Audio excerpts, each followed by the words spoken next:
Welcome back to the Summons in the Sun podcast.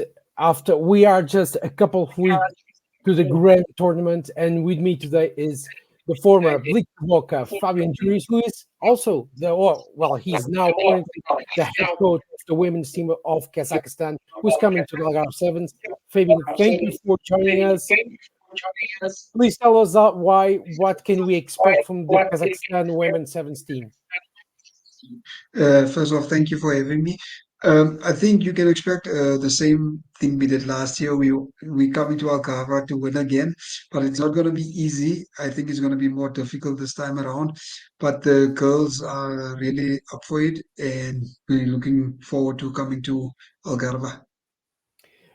Last year, Kazakhstan did well. What is the difference between your team and the others? Can you explain us a bit how you play and why fans should be very excited to wait for you? I think with our team, we've got a little bit of speed, and there's a couple of strong girls as well. So we've got a nice balance. I think that was the difference last year. We had, like I said, we've got a couple of girls that with good speed, and then we also have a couple of girls that are really strong. So that balance really helps.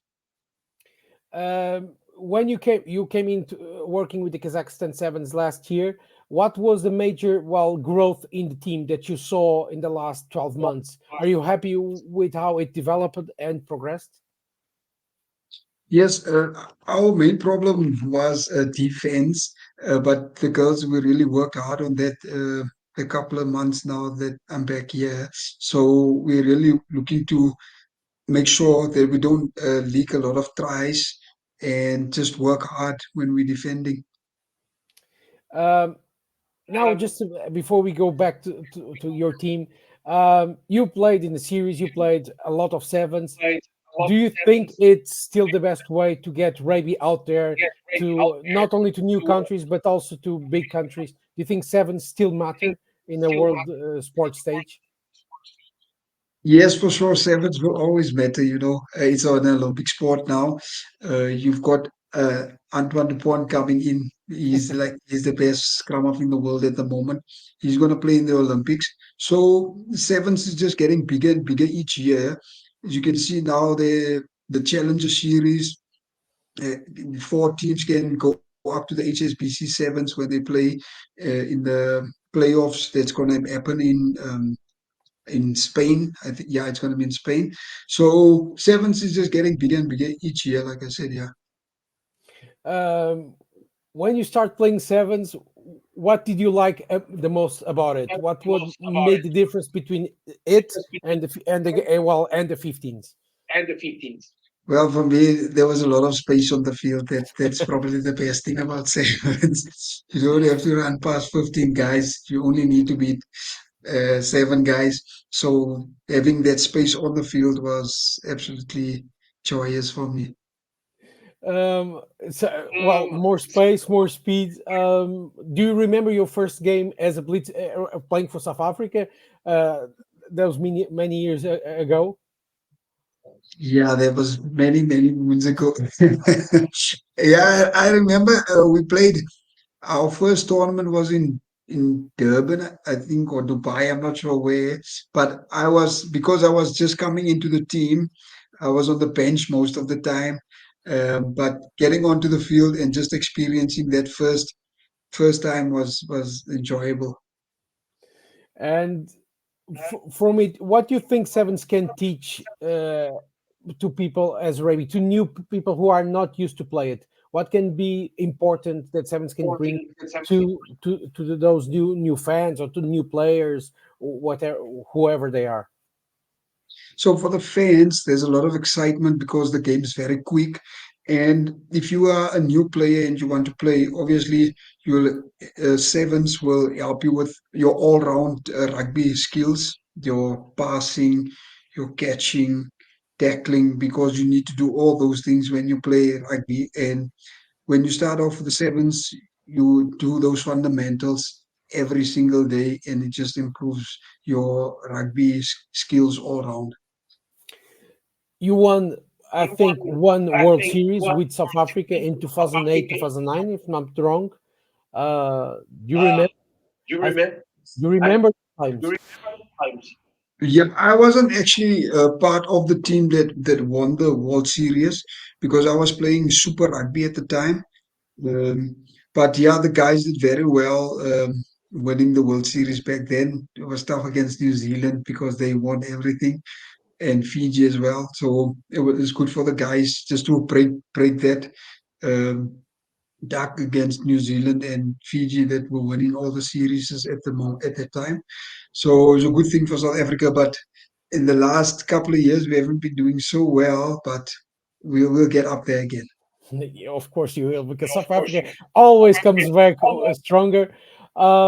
You came to Algarve last year. What do you think? It's a very good sevens tournament. I can say it is, but I work for Algarve Seven, so I'm not an impartial party here. But in your opinion, what you thought about the tournament? You who played in Dubai and so many other great tournaments, what you thought about the Algarve Seven? Yeah, last year when we came, the European Championships was on, so it was very busy. I hope it will be busy this year as well. I think the competition will also be better this year because all those boys and girls that played for their countries will probably play for clubs now, so it will be much stronger. And the tournament was just fun to be in Algarve. Yes, it was a nice tournament last year. You thought it was well organized, and well, did you go to the beach also? We were staying in Spain. We yeah, and drove into Portugal. Hopefully this year we stay in Portugal. Yeah, yeah. We went to the beach in Spain. Yes, yes. But this year we'll stay in Portugal, close to the beach. My manager said so. Hopefully, yeah. We'll make a Portuguese out of you then this year, so don't worry. And Fabian, what would you like to Kazakhstan to do in the next 3 years with you at the helm?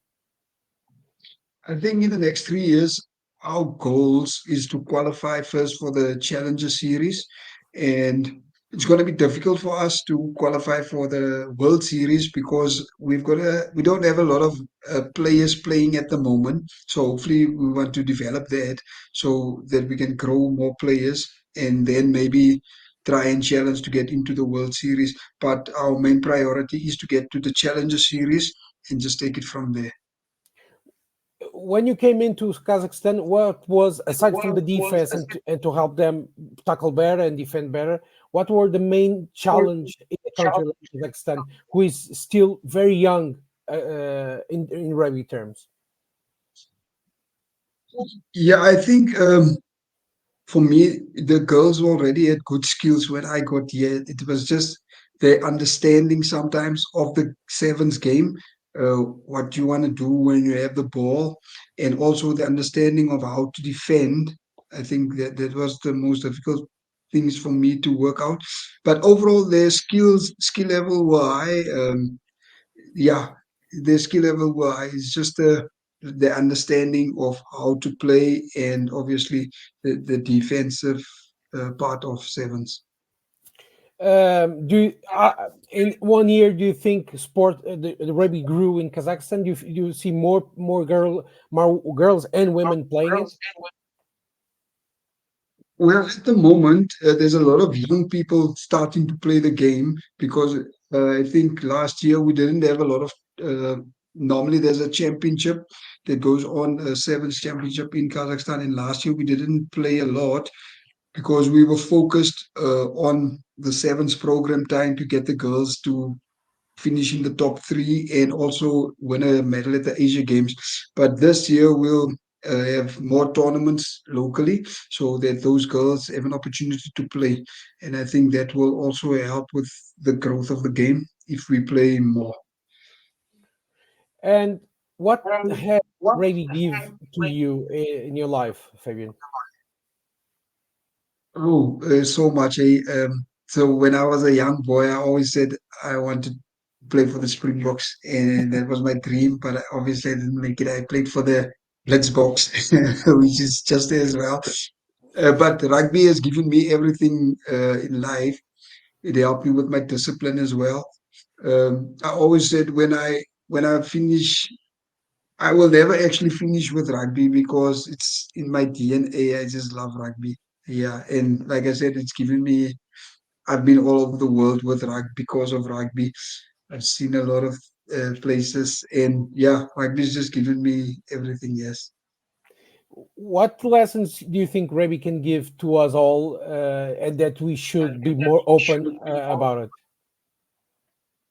Sorry, I didn't hear. Can you repeat that for me? What lessons can Rebbe give to us all that we should listen to it?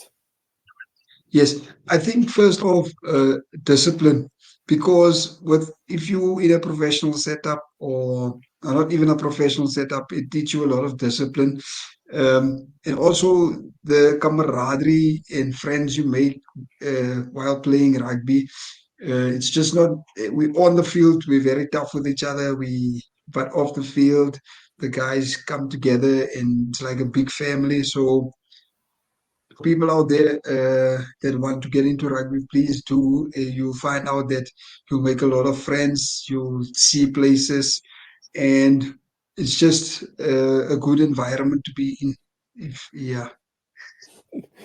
Now a question about well, South Africa, and how good how did Cheslin Colby, Aranza, and Mapimpi become so good players and speedsters? Can you explain how you and the other that followed, how you became that good players? I know it's discipline, but what is in the South African DNA that makes you one of the best, well, type of players out there?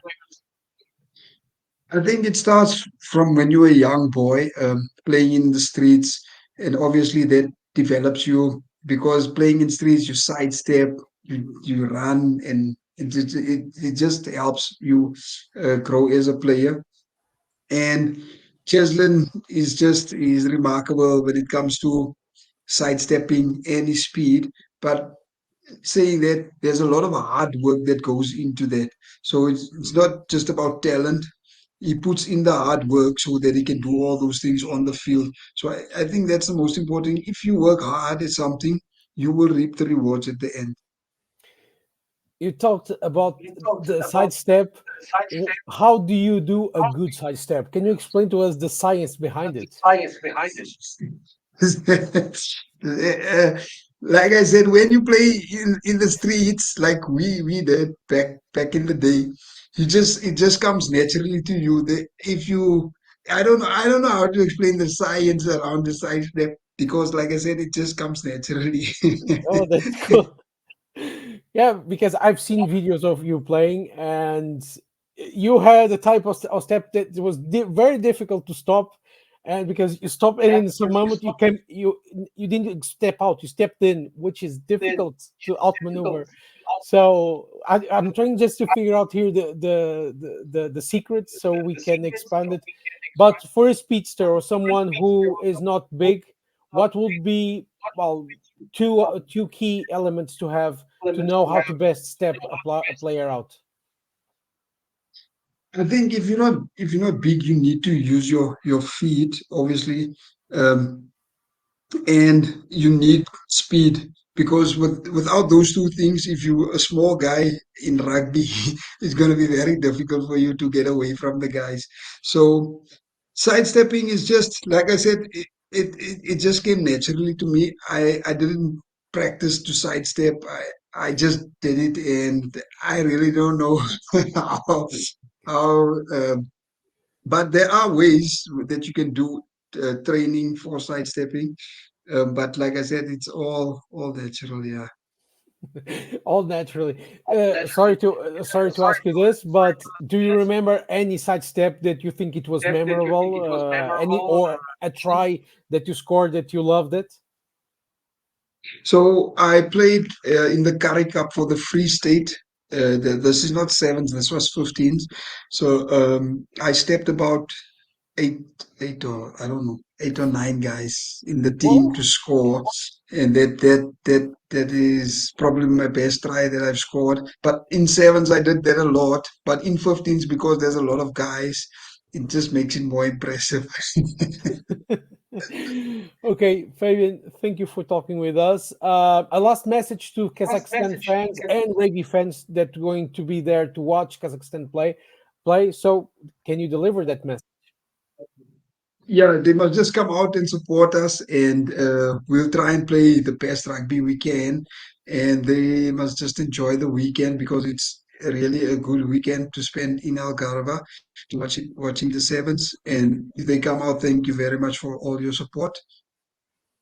Okay, thank you, Fabian. Hope to see you there, and hope you can go to the Portuguese common beach so you can have fun in it.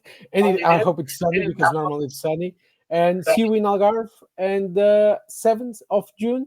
And good luck for Kazakhstan. Thank you very much, Francisco. See you. And Cheers. this was the Sevens in the Sun podcast. You can watch us in YouTube and in Spotify and follow us on our social media. So see you in Algarve. Thank you. Thank you.